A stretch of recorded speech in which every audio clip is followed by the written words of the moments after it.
आज आपण क्रांतीवीर वसंतरावजी नाईक यांची जयंती साजरी करत आहोत. काय योगायोग म्हणावा. 12 तारीख, 13 तारीख आणि 14 तारीख हा आपला आपण महोत्सव म्हणूया किंवा विचारांचा जागर म्हणूया, हा आपण करत असतो. या देशाला स्वातंत्र्य मिळवून देण्यासाठी अनेक क्रांतिकारकांनी आपल्या प्राणांची आहुती दिली.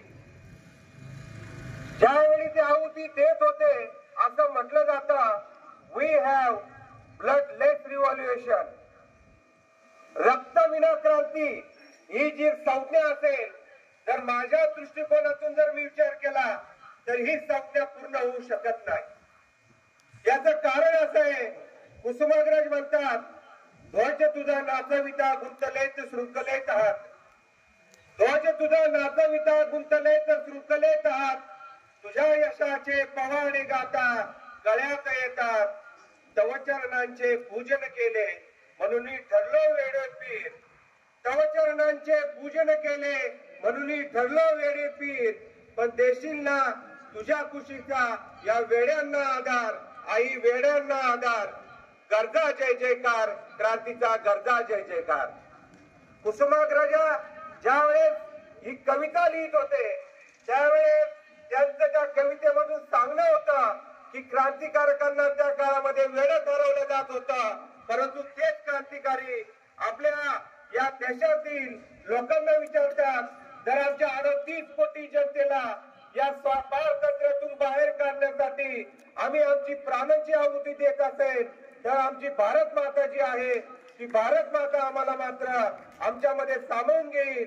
आम्हाला कोणी काही म्हटलं असं म्हणत अनेक क्रांतिकारकांनी आपलं आयुष्य वेचलं. त्यामध्ये आपल्या बेळगाव मधील क्रांतीवीर वसंतरावजी नाईक ज्या पावनभूमीमध्ये जन्मले, या पावनभूमीमध्ये आपण राहतोय, आपण शिक्षण घेतोय, याचा प्रत्येक बेळगावकरांना अभिमान वाटला पाहिजे. वसंतरावांचा जो आवरत चौरस कालपट होता तो सोनेरी अक्षरांनी लिहिला गेला पाहिजे होता, परंतु लिहिला गेला नाही. याचं शल्य या नाशिक जिल्ह्यातील प्रत्येक नागरिकाच्या मनात आहे. वसंतरावजी नाईक हे असं नेतृत्व होतं, वयाच्या 12व्या वर्षी जी काही देश पारतंत्र्यामध्ये असताना सायमन कमिशन आलं, वसंतरावांची बुद्धी इतकी चौकस बुद्धी होती.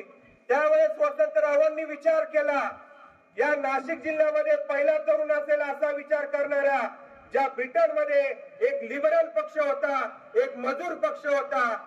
लिबरल पक्षाचे जे अध्यक्ष होते ते जॉन सायमन यांना त्याचा अध्यक्ष नेमला. कारण मजूर पक्ष जो होता, हा मजूर पक्ष भारतीय जे पारतंत्र्यामध्ये होते त्यांच्याविषयी सकारात्मक विचार होता.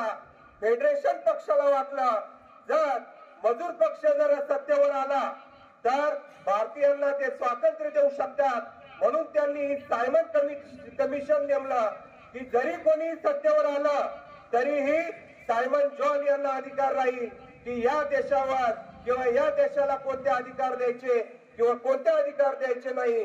हा विचार करून वसंतरावांनी 10,000 तरुण त्या काळी त्या तिरंग्याखाली जमा केले आणि सायमनला विरोध केला. ते नाशिक जिल्ह्यातील वयाच्या 12व्या वर्षातील पहिले तरुण होते, हे मी सांगू इच्छितो. हा असा क्रांतिकारी होता, हा असा पुरोगामी विचारसरणीचा नेता होता की त्याला 2 कालखंड अनुभवता आले. एक स्वातंत्र्य पूर्व कालखंड आणि एक स्वातंत्र्य नंतरचा कालखंड. हे कोणाच्याही नशिबात असत नाही. सर्वात तरुण आमदार म्हणून वसंतरावजी नाईक निवडून गेले.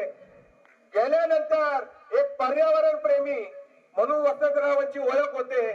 पुन्हा सिन्नर जो रोड असेल, नाशिक पुणा जो रोड असेल, त्यावेळेस तिथली झाडं तोडली गेली होती.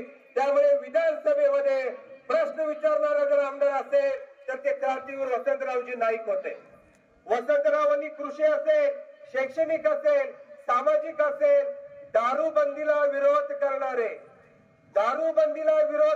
विधानसभेमध्ये पहिले तरुण आमदार म्हणजे क्रांतीवीर वसंतरावजी नाईक होते. बघा मित्रांनो, पंचतंत्रामधली एक गोष्ट आहे, त्यामध्ये जंगलाला आग लागते, सगळे पशु पक्षी पळू लागतात. एक पक्षी मात्र झाडावर बसलेला असतो. तो संन्यासी तिथून जात असतो. संन्यासी त्या पक्षाला म्हणतो, अरे पक्षा, सगळे पक्षी निघून जात आहे, प्राणी निघून जात आहे, तू काय या झाडावर बसलाय? तर तो पक्षी म्हणतो, फल खाया इस पेड़ के, फल खाया इस पेड़ के, गंडे किए है पाप, फर्ज मेरा धंदा, जल जाऊ इसके साथ.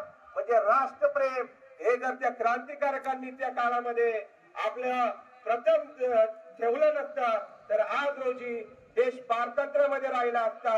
वसंतरावांनी जे कार्य केलं, त्यांचा जो विचार आहे, तो विचार आपण प्रत्येकाने आपल्या पुढील पिढीमध्ये संक्रमित केला पाहिजे. वसंतरावांचं कार्य हे आजच्या पिढीसाठी नक्कीच प्रेरणादायी असेल.